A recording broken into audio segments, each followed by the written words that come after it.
Without further ado, let's begin today's webinar in partnership with Accounting Fly and hosted by Accounting Today. I would like to introduce your moderator for today, and that is Dan Hood, Editor-in-Chief of Accounting Today. With that, Dan, I'll pass the floor over to you. Cheers. Thanks very much. I want to thank you all for joining us today. We've got a great session. It's a little bit different from some of our other CPE events in that it's a panel, so we've got three great panelists to talk to you today. I'm going to introduce them very briefly, and we'll get back to giving them a chance to introduce themselves more fully a little bit later on in the presentation, but I want to introduce you to them right now just briefly. We've got Diane Kuslich, who's the Director of Human Resources at Bernson Porter & Company up in the Pacific Northwest. Diane, thanks for joining us. Thank you for having me. We've also got Karen Matul, who's Director of HR at Beach Fleischmann down in Arizona. Karen, thanks for joining us. Thank you. And rounding out our panel, we've got Debbie Sessions, who's a partner and COO at Porter, Cadle & Moore in Atlanta. Debbie, thanks for joining us. Thank you, Dan. I'm going to give you all a chance to introduce yourselves and your firms a little bit in more detail. I'm going to tell our audience the one thing you all have in common is you're all members of our Best Firms to Work For list, and that's the point of today's session is sort of to describe what it is to be a best firm and how firms can get on that list and what sort of sets the best firms apart. We're going to get into that in a minute, but first we've got a couple of quick housekeeping items to go through. We're happy to be able to offer CPE for this session. There are a couple of rules you need to follow to make sure you get credit. First off, you have to be in attendance for at least 50 minutes, and we're not responsible for any late arrivals or connections issues. There will be some polling questions asked throughout the session. You need to answer all of them. We'll give you some details as we go through, but the important thing is to remember to click the radio button and then hit submit to make sure that your answer gets registered.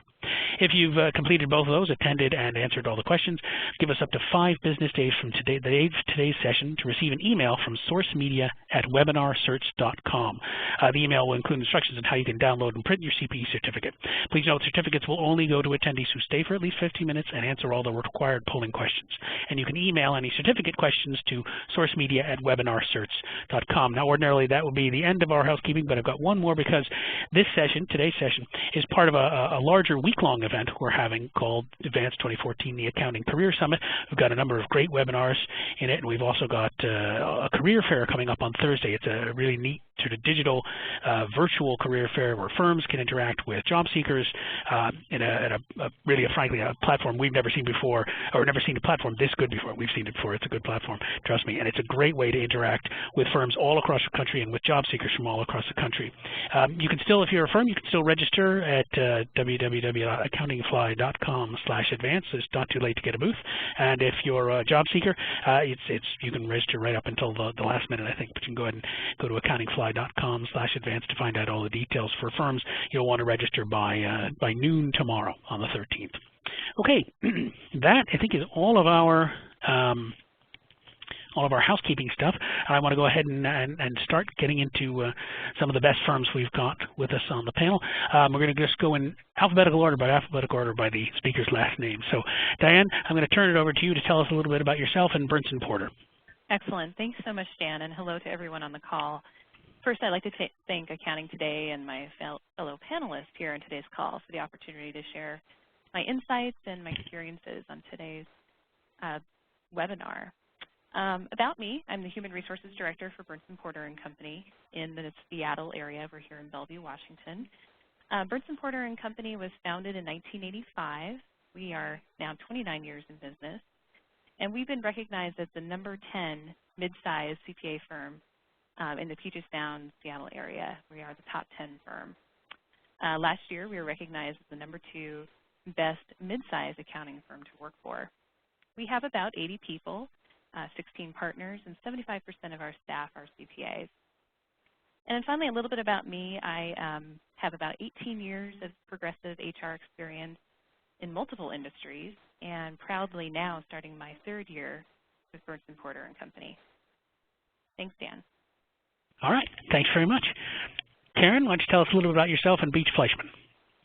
All right. Hello, everyone. Thank you for this opportunity. As Dan said, I am Karen Matul from Beach Fleischmann. I'm the Director of Human Resources. I currently oversee the firm's HR functions, including employee relations, training, benefits, our wellness program, our performance management systems, and our HR consulting services unit as well.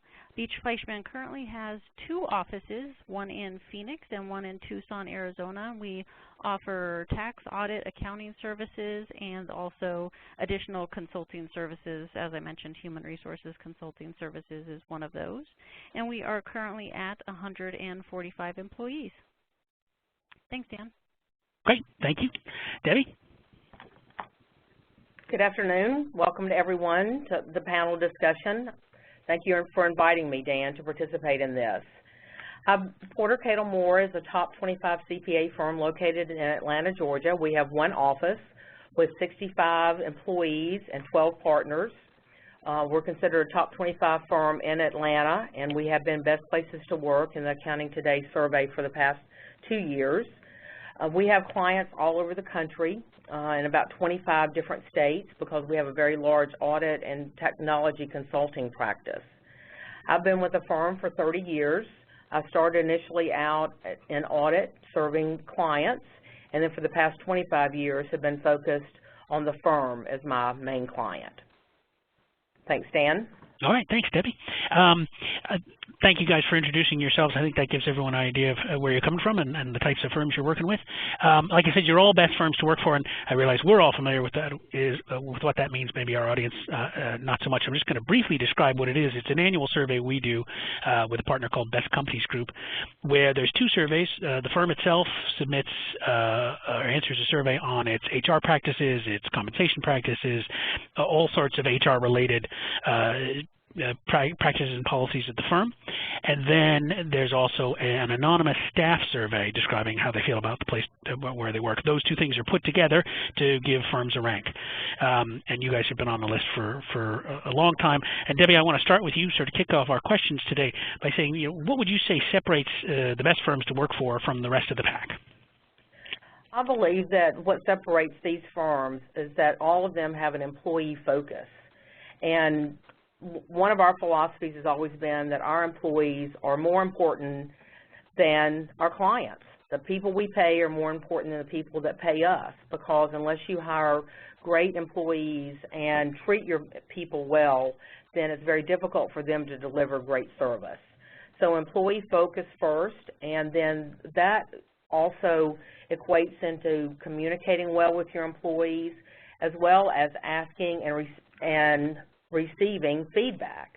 One of the things that we've done over the past 10 years is that we do a biannual feedback survey where we ask our employees to tell us what we need to be doing better, what we're doing well, and what needs to be improved. And we communicate those results to our employees, and we also develop action plans to address any issues that they have. We communicate that in semi-annual meetings to make sure that they know the things that are going on within the firm. We also are very transparent in our communication and the things that we share with our employees. There's not very many secrets around here, and I believe that's one of the things that our employees very much respect about our workplace. Related to the employee focus, I think it's very important to treat your employees as individuals, and also to make sure that you're taking care of them as an individual and focus on their career progression and the things that matter to them. All right. That's it sounds like a place to work. Karen, let me ask you the same question. What would you say separates the best firms to work for from the rest of the pack? Well, I would say absolutely I agree with everything that Debbie mentioned. A couple of things in addition to what she mentioned is, and I'll talk a little bit later about this as well, but focusing on trust. A lot of the components that Debbie talked about have a trust component related to them, and for the past few years we have really focused on trainings related to specifically to how do we trust each other and what are some techniques that we can use to trust each other. As we all know, when you trust each other, you are able to work faster, get things done easier, and so we have focused on that as well. Our firm is also very employee focused, and we've really pushed for a focus on respect for all staff across the lines.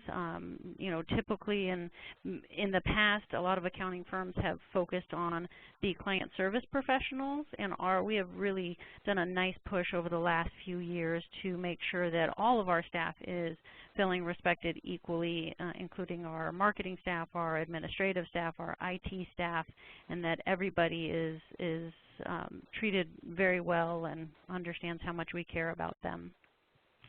There is so often in firms there's such a focus on the client that I think for a lot of firms they lose track of the importance of staff, and then only when staff have left, and you know, when you suddenly find it difficult to attract new employees and older employers are leaving, and only then do you start to realize that that focus may not be, you know, the pure client focus may not be the only way to go.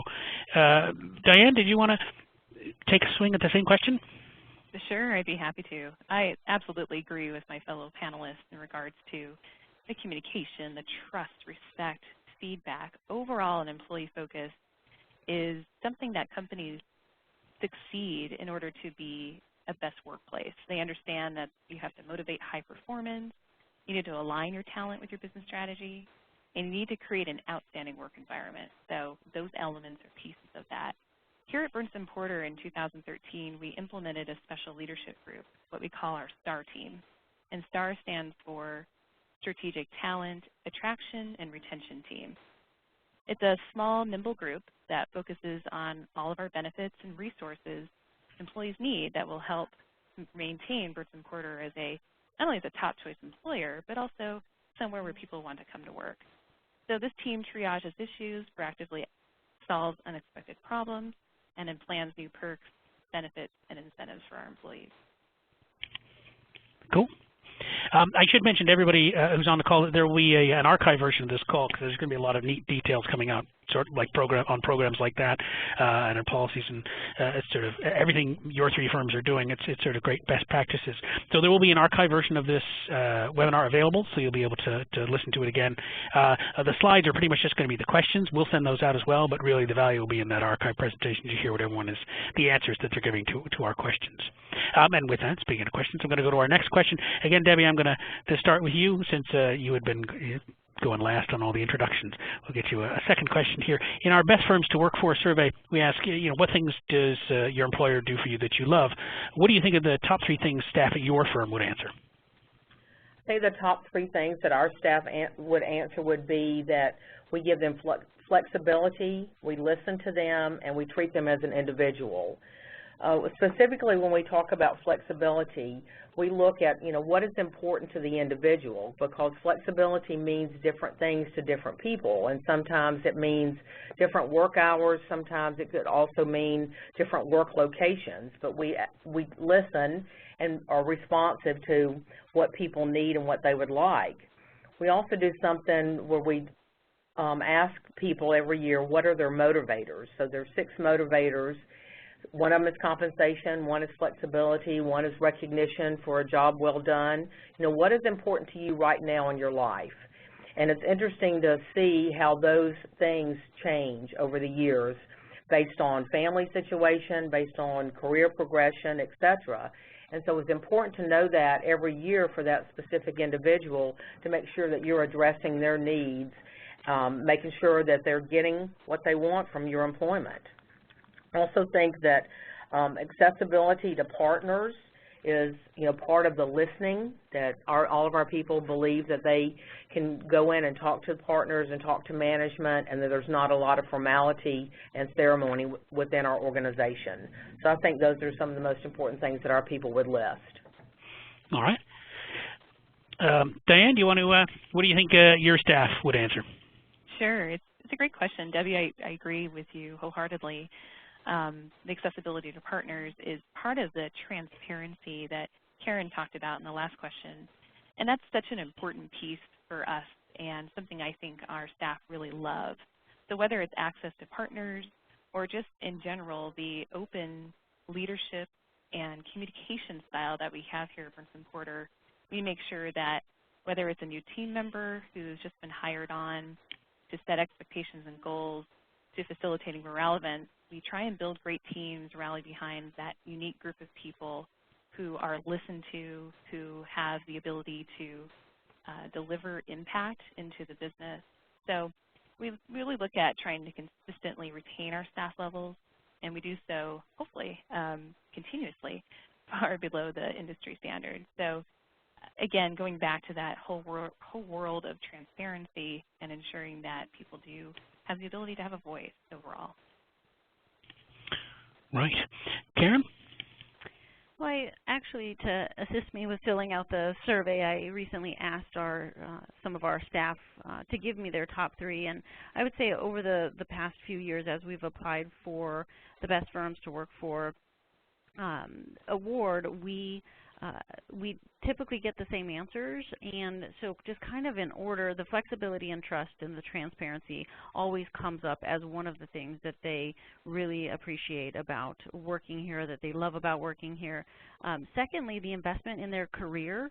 We really focus a lot on CPE, and not just from the standpoint of here's what the shareholders think you need to learn, but we try to approach it more from the standpoint of, of course there's a certain foundation you need in order to work here, but we really want you to go to CPE in areas that you're passionate about, and so our employees appreciate that. And then every year, technology, the fact that we have a wonderful IT team that helps us to stay abreast and in front of some of the technology, that seems to always show up in that question when I ask what do they love. The tools to make their job easier is one of the things they really love. All right. I think that's a great set of things. I mean, it gives firms that are analysts, or even firms that are analysts, gives everybody a sort of an idea of what staff at 3 different firms really value. With that, I think that's going to take us to our first polling question. So remember, attendees, you'll need to answer all of our polling questions. You want to hit the radio button that most closely represents your answer, and then hit submit to make sure we get your answer registered. The question is, what size firm do you work for?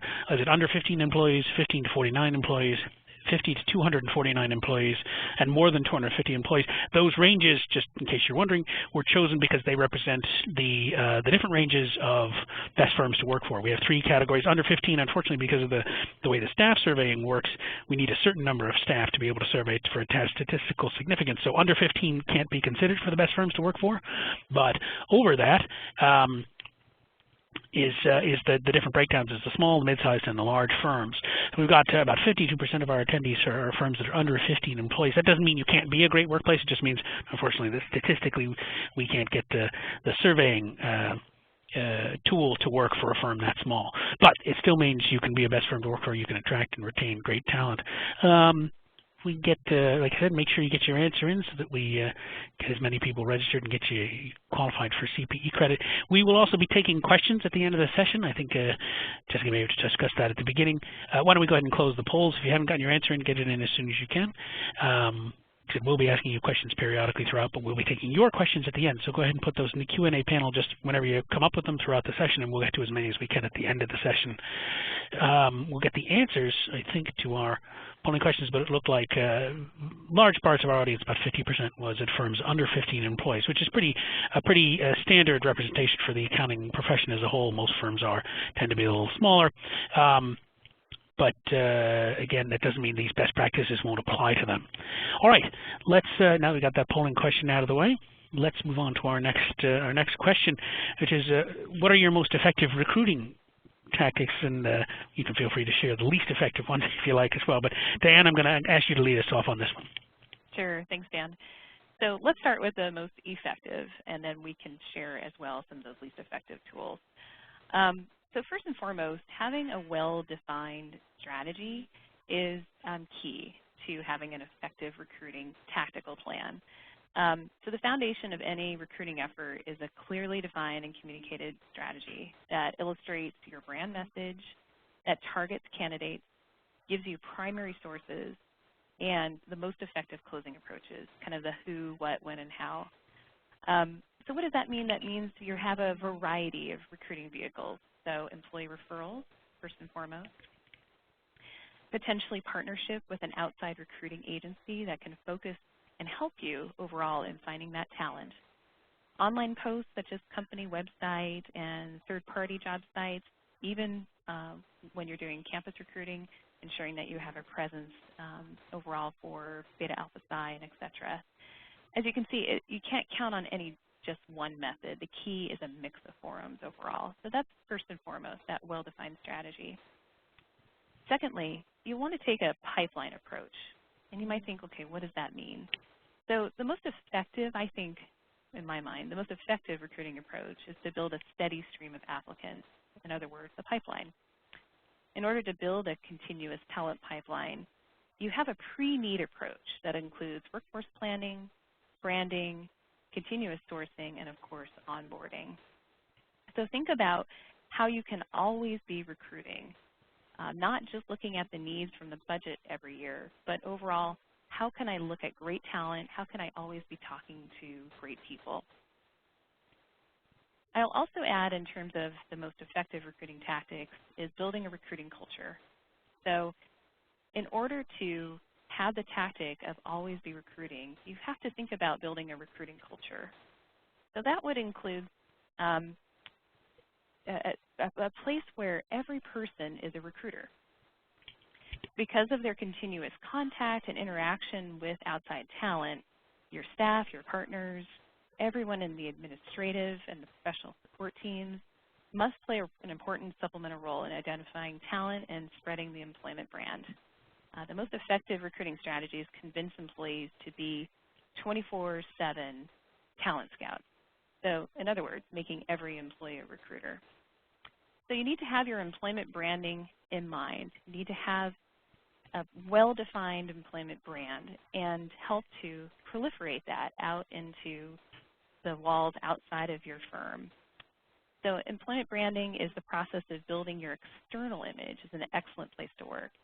And by proactively making it easy for potential applicants to hear about it, to read about it, or see the factors that make working at your firm exciting, you can really dramatically increase the number and quality of your applicants over a long period of time.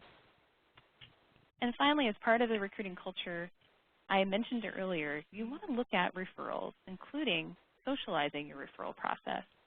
Oftentimes, the best talent that comes in the door is someone that already works at your company knows.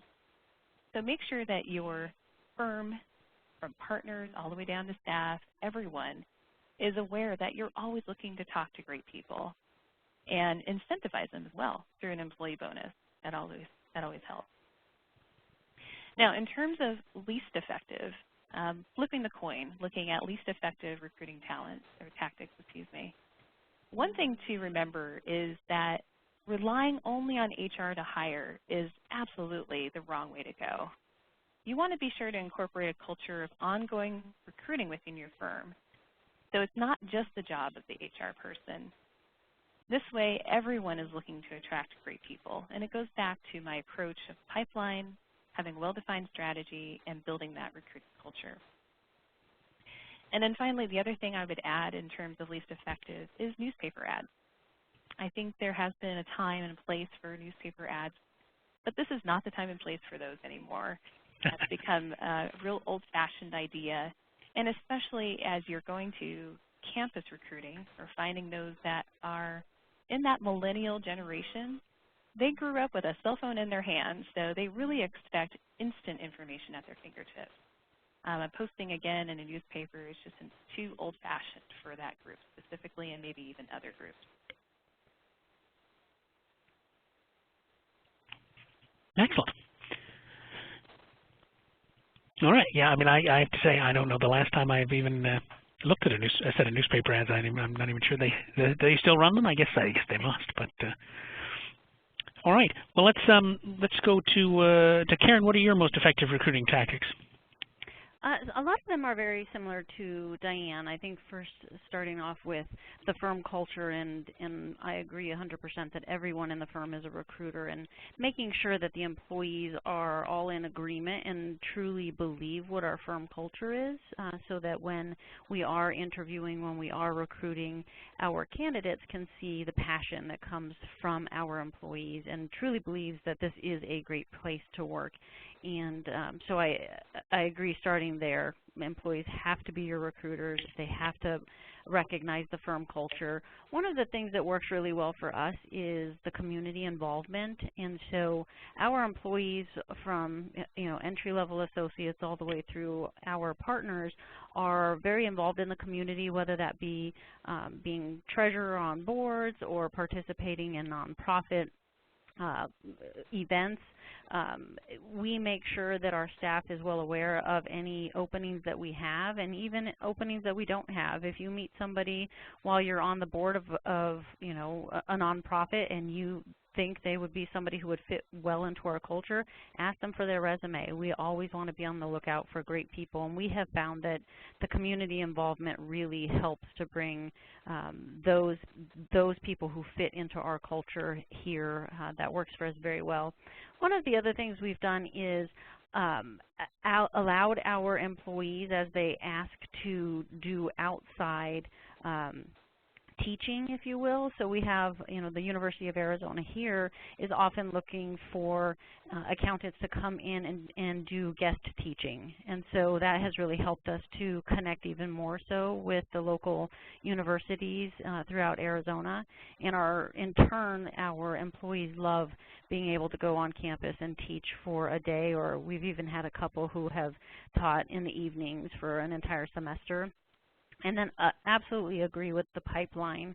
One of the pipelines that works really well for us is our intern program, and we also have a tax assistant program, and we consistently run that year-round. And it's really both for us to get to know the interns and tax assistants, but also for them to get to know our culture and make sure that if they want to look to us in the future, then we only want them to be here if they feel like it's the right culture for them. So it's a great way for them to try out our culture.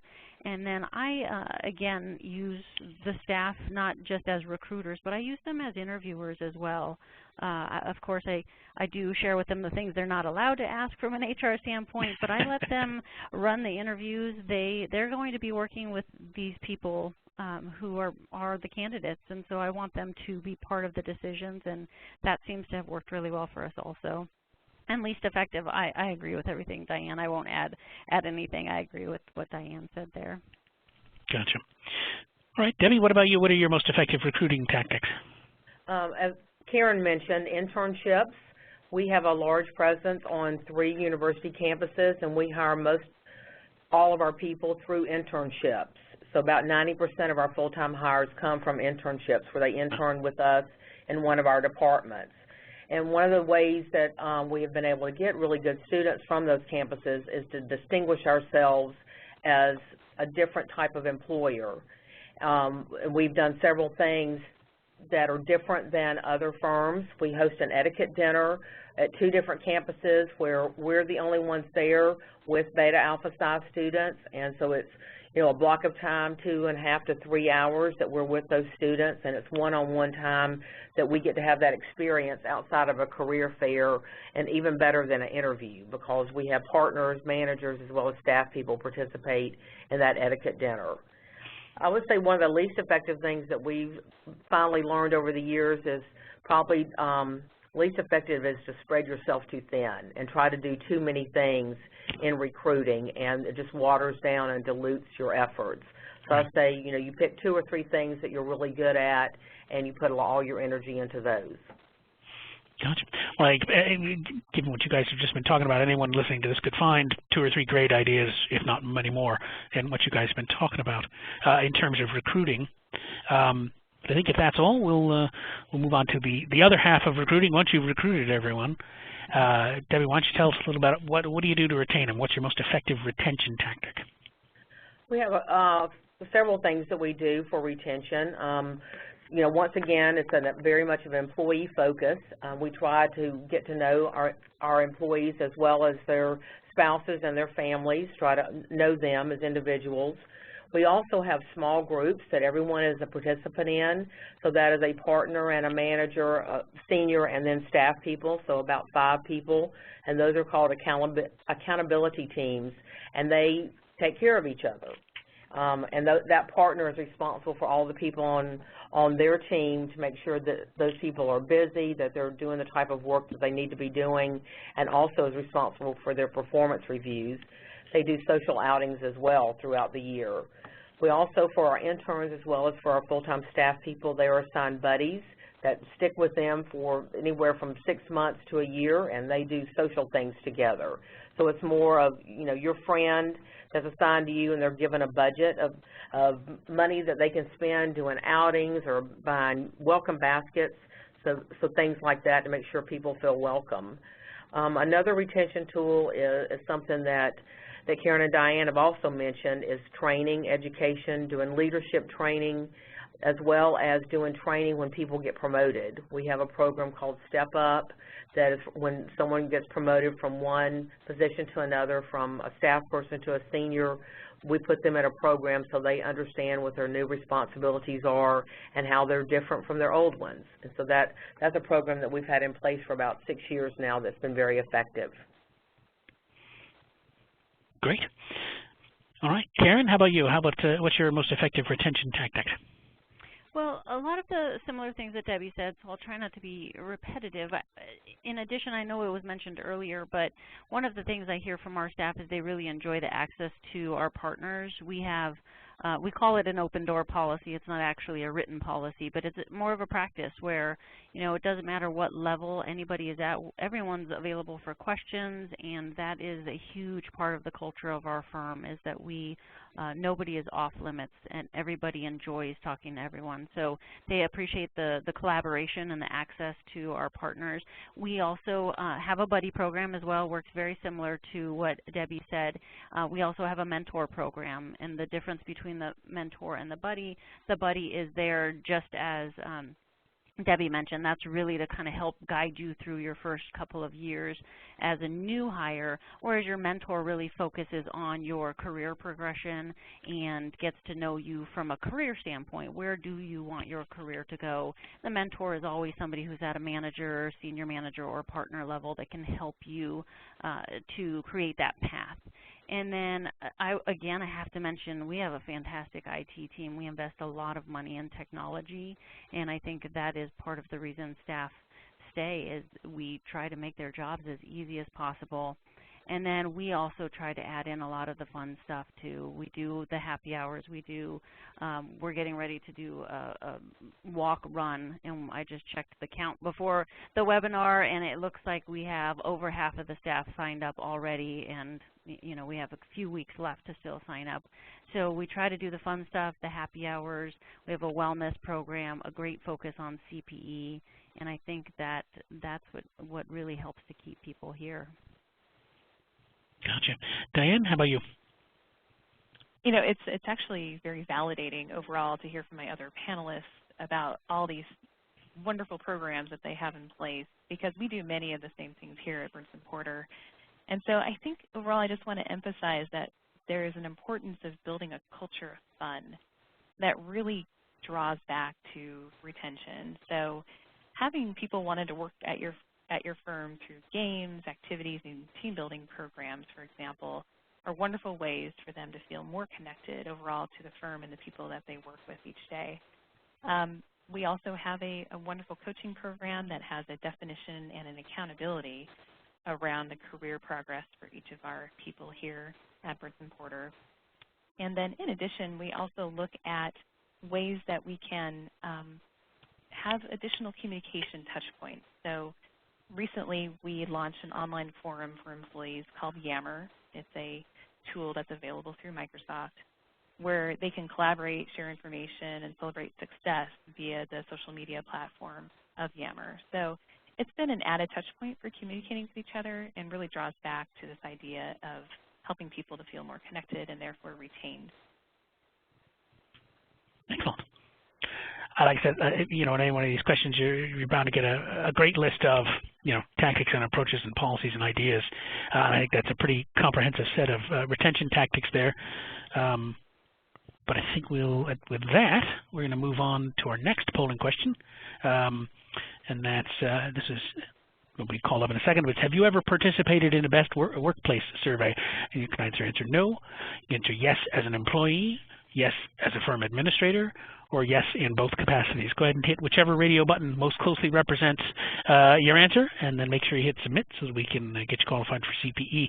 Dan, I thought it was interesting that you pointed out that some of these policies or that a lot of these policies tend to be I don't want to say common among firms because they're not, but they're common among best firms. While we find that every firm, and you guys have validated this today by sort of each of you bring different approaches and different policies and different ideas and different neat little tactics, by and large, a lot of the things that the best firms do are it's a standard set of best practices, and I think that employee focus you talk about, openness, transparency, good technology, these are very common among best firms to work for.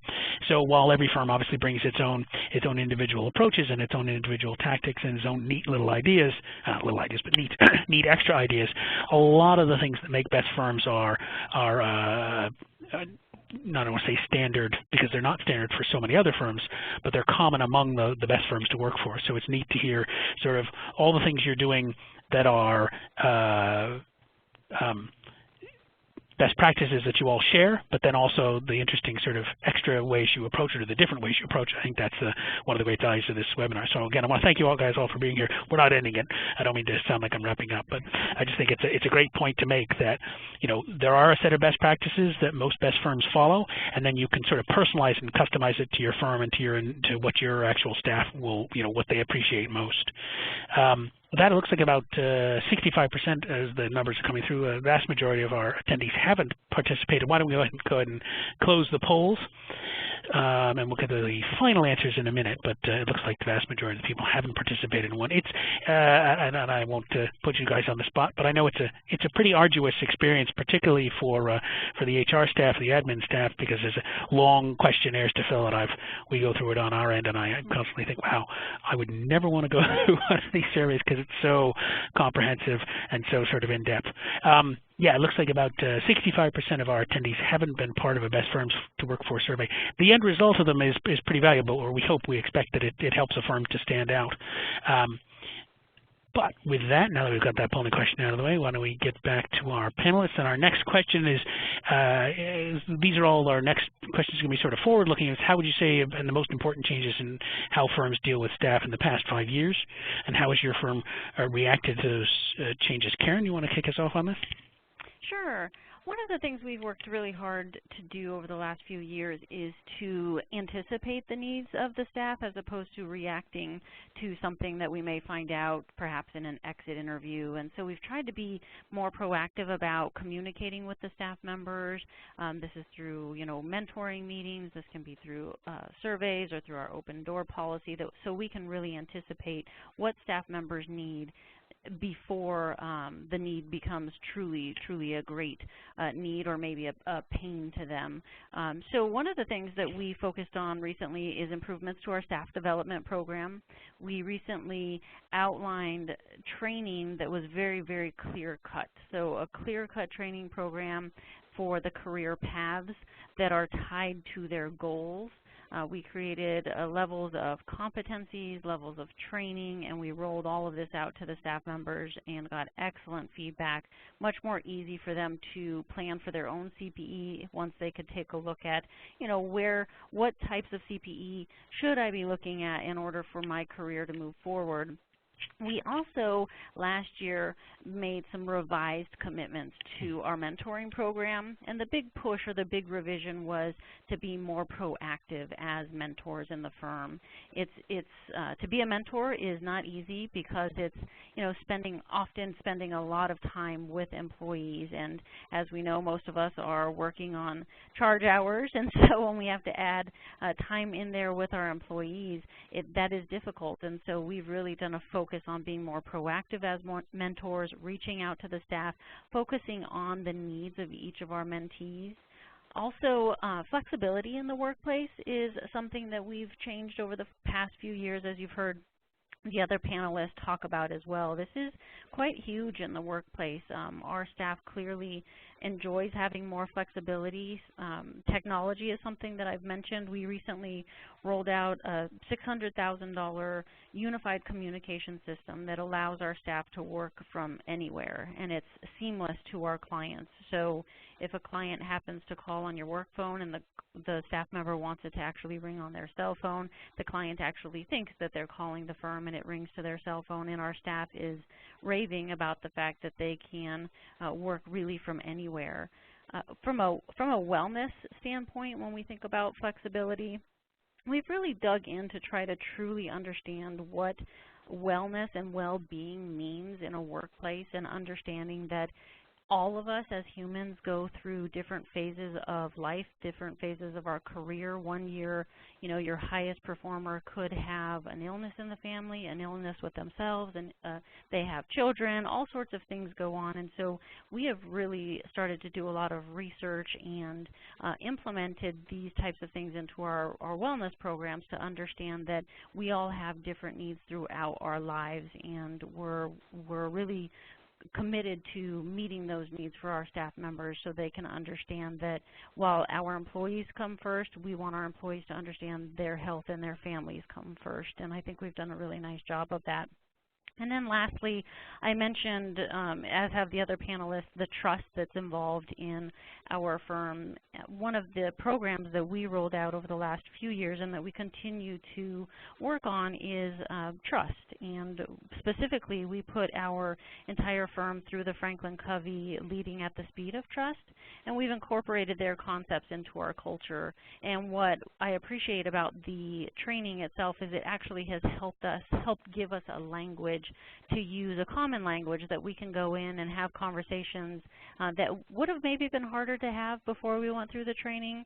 And so I would say those are the things that we've done over the past 5 years, and how we've reacted to some of the things the staff has shared with us in surveys and meetings and feedback. Great. Diane, how about you? How about major changes in the past 5 years?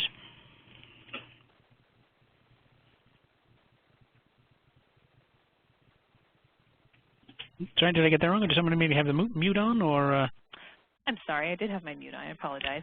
No worries. So Karen, I agree with all those points that you made, and it's interesting to think back in the last 5 years. That's back to 2009, and I think many of us went through the downturn in the economy. And here at Brinson Porter, it forced our leadership team to think about our culture and what we have to offer employees, so that we can articulate the Brinson Porter story effectively to candidates and to our employees to help them to stay here with BP. So a best workplace culture is something that we've always been focused on. And so some of the things that we've looked at in incorporating, in addition to the last 5 years, was a program that we call the GASCAP program.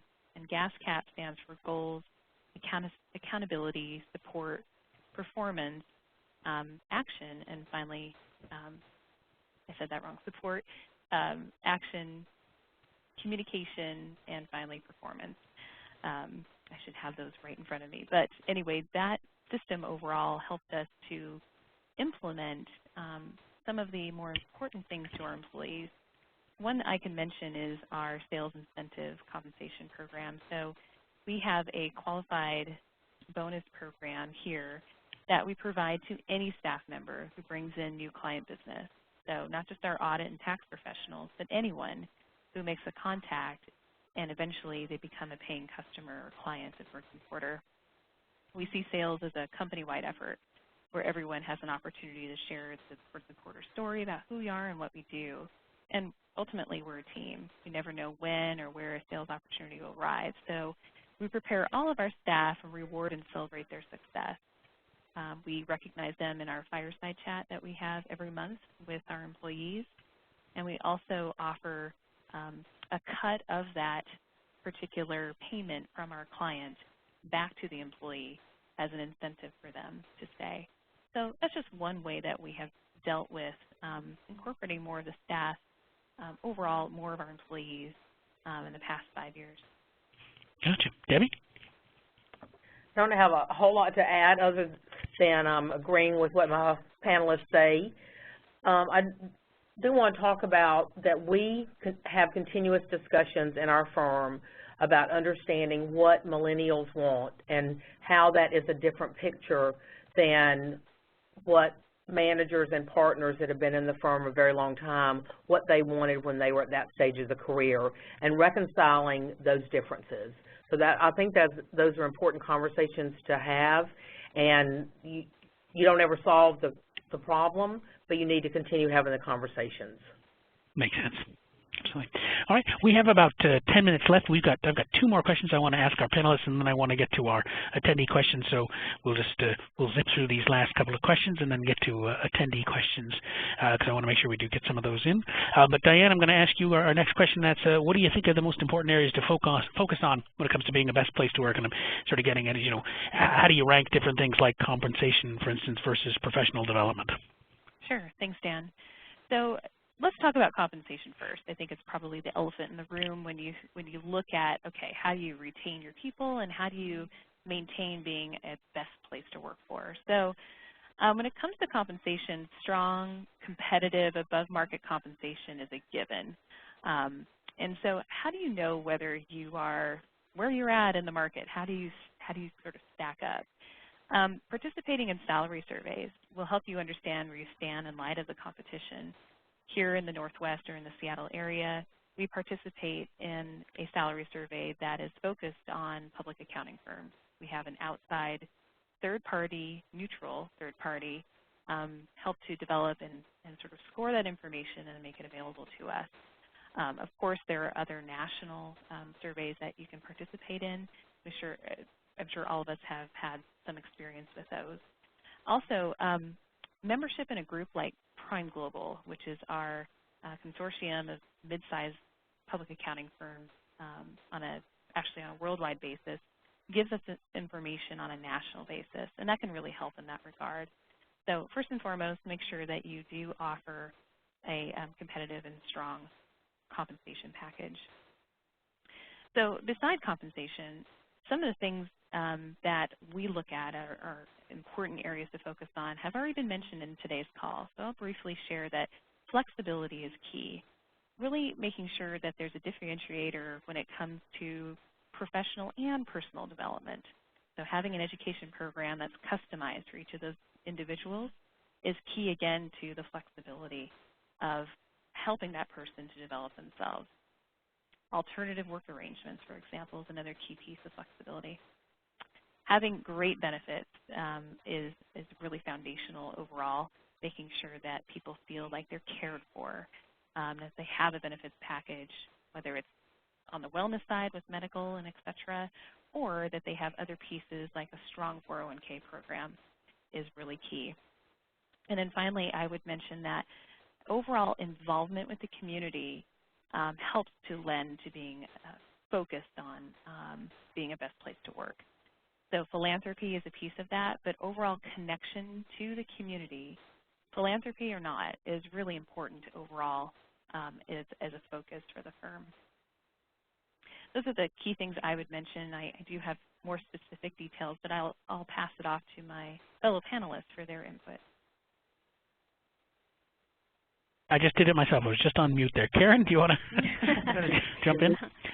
I think for the sake of time, I really don't have anything else new to add to what Diane said. I think everything she said is right on and extremely important. Great. Debbie? I would agree also. I think one thing is make sure that related to compensation that you are able to articulate where you are related to the market. That does need, in the spirit of transparency, that does need to be shared with your staff. But, if you're above market, that needs to be shared. If you're right at market, that also needs to be shared. And God help you if you're below market, right? All right. Well, I think that's we're going to go on to our last question, and then we'll take audience questions. The last one, I want to say this is the forward-looking part of this, and that's I'm going to start with Karen. How do you think firms will have to change to remain great places to work in the future? Well, I think definitely having to invest in the culture of your firm. All of the things that we've talked about today make up the culture of our firms, and so it's one thing to talk about and say this is our culture, but actually having to invest in it. So having those recognition programs, we have a recognition program, we call it Shout Outs, there is dollars tied to that program, and we make it fun. We have a wellness program that our staff members just love. Again, we have an investment from our partners to participate in events, to buy, shirts for people, to make things fun. Again, it comes up over and over, so the flexibility is huge. It's going to continue to be huge with all of the different schedules that people want to work. Everybody wants to be able to participate in their children's events, their families' events, and so having a culture that truly accepts that and encourages their employees to not put their families last, but to understand that our families are important, and encourages them to go participate in their family outside of the workplace family events. Again, I think you've heard me talk about technology. I think leveraging technology is going to continue to be huge. Committing to lifelong learning is something that's very important to our employees now and will be. I think both technology and the CPE, the learning, the commitment, shows our staff that we care and that we want the best for them. We want to make their lives easier. Something that's really important to us that we've done as we are looking, strategically at our future is focusing on our firm's purpose. And we actually did this at our last firm retreat. We involved our employees in our firm's purpose. And so we talked about, why do we do what we do? What is the purpose of the firm? And together with our staff members, they helped us to develop the strategic plan. They helped us determine our firm's purpose. And lastly, I think for the future, making sure that your firm is relevant. CPA firms are no longer just tax and audit services, but also understanding some of the consulting services, figuring out what are the true needs of your clients so that you can be seen as a strategic business advisor, and creating those consulting units so that you're able to compete with the market, and again, so that your firm is relevant. Gotcha. I'm sorry, I called up our third polling question. We have a certain timing requirement, so I'm going to open that up. We'll still be able to Debbie and Karen, we're going to get to your answers to that question as well while this poll is up. If people want to go ahead and answer, which matters most to you in your career: compensation, career opportunities, work-life balance, or other priorities? Hit the radio button, hit submit. Debbie, did you want to go ahead and talk about what you see in the future? I don't have a whole lot to add other than one of the topics of discussion that is on our minds as our lease approaches termination and up for renewal is, what does the workplace of the future look like?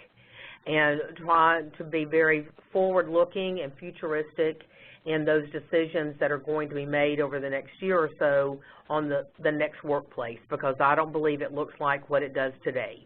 Right. And many of the things that go into that are going to play into what keeps staff happy. We had some questions about remote work and BYOD and that sort of thing, and those will all play into what the firm of the future will look like. Diane, did you want to talk about the future a little bit? Sure. That'd be great. I could not agree more with Karen and Debbie. Great points were added, and if I could just add a couple of nuggets. Things that maybe people can walk away with from today's seminar and just sort of chew on. One is create a compelling story. What is it that will cause people to be interested in what you are doing and therefore want to work for your firm? So create that story. And then also create a leadership team that will engage and rally the employees in the direction you plan to set, that can help put boots on the ground and really engage overall with what's going on with your employee base. Third, I'd say hire the right people and put them on the bus, and get the wrong people off the bus. When in doubt, don't hire, keep looking. When you know you need to make a people change, you need to act. And if you've ever read the book Good to Great by Jim Collins, it comes straight from his philosophy. And then finally, last but not least, put your best people on your biggest opportunities, not your biggest problems.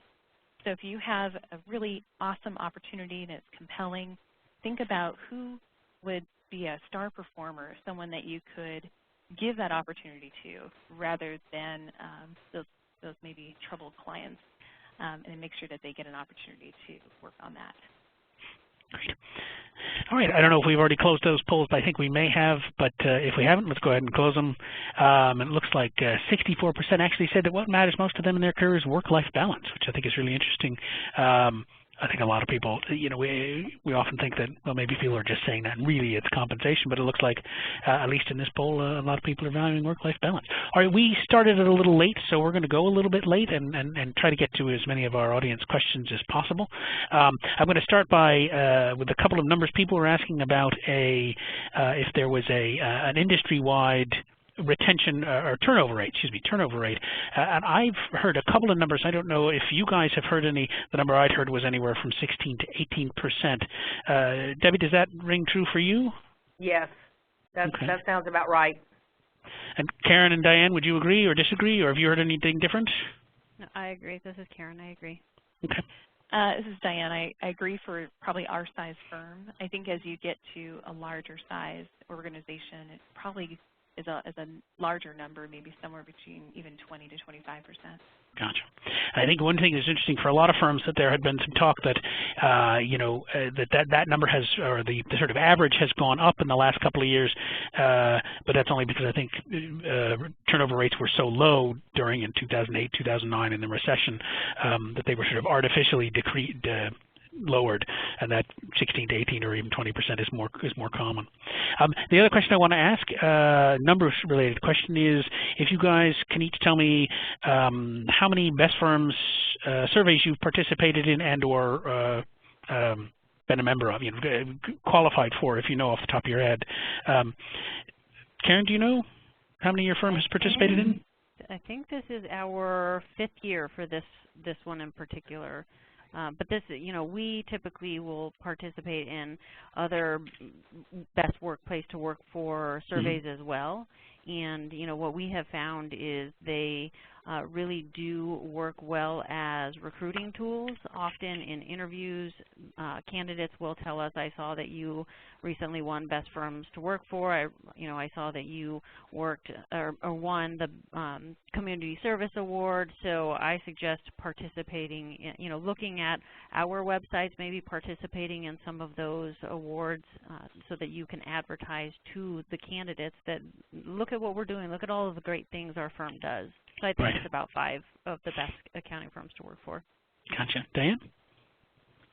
I've been here at Brinson Porter now my 3rd year, and every year we have participated in the best accounting firms to work for. And I know that it preceded me as well.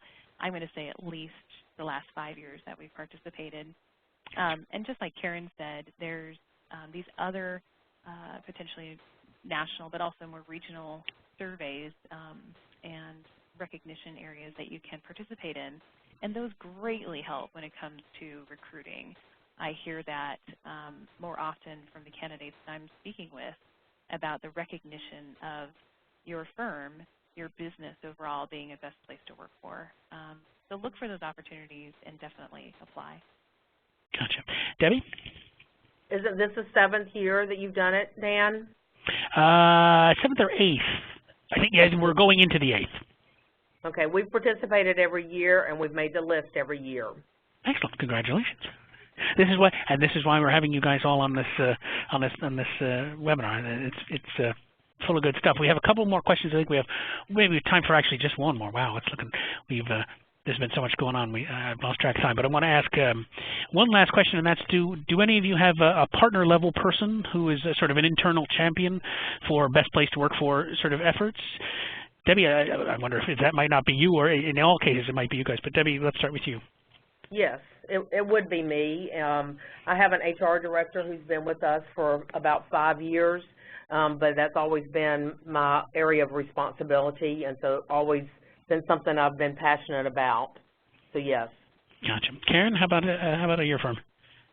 Well, I work closely with our COO, who is one of the partners. She oversees the entire internal services team, and then I also work closely with our Chief Marketing Officer, who is also a shareholder as well. We kind of work together to decide which awards would be best for us to apply for.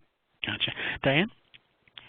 Here at Brinson Porter, it really starts at the top with our executive. So our president is really a huge champion overall for what I'll call kind of the employee engagement. And I'm certainly a huge partner with him in helping to roll out those programs and implement them. It's something that's near and dear to my heart, so we definitely partner together, as well as some of the other partners here at Brinson Porter and some of the other individuals as well. Gotcha. So I think it's safe to say that it really does require some level of partner or some level of a high-level interest to really get this off the ground. I think a lot of firms would find it very difficult to handle if they didn't have high-level championship interest, maybe whether it's an individual partner or the partner group. Or with that, unfortunately, I think we've run out of time. Diane, Karen, and Debbie, I want to thank you so much for joining us. It really was, I think, a great session, very, very informative. Thank you all for joining us. And I want to thank all our attendees as well. You'll be able to see an archived version of this. We'll be sending you a link to that as well as the slides and your CP certificate if you qualified in a couple of days, so keep an eye out for that. And again, I would encourage everybody to participate. We've got more webinars coming up through the rest of the week in Advance 14. And then on Thursday, we have the virtual career fair. I think it's going to be a great event. Check it out. I think we just sent you the link. It's at accountingfly.com/advance. I want to thank all our panelists again. I want to thank our partner, AccountingFly, and I want to thank you for attending. We hope to see you at another webinar soon.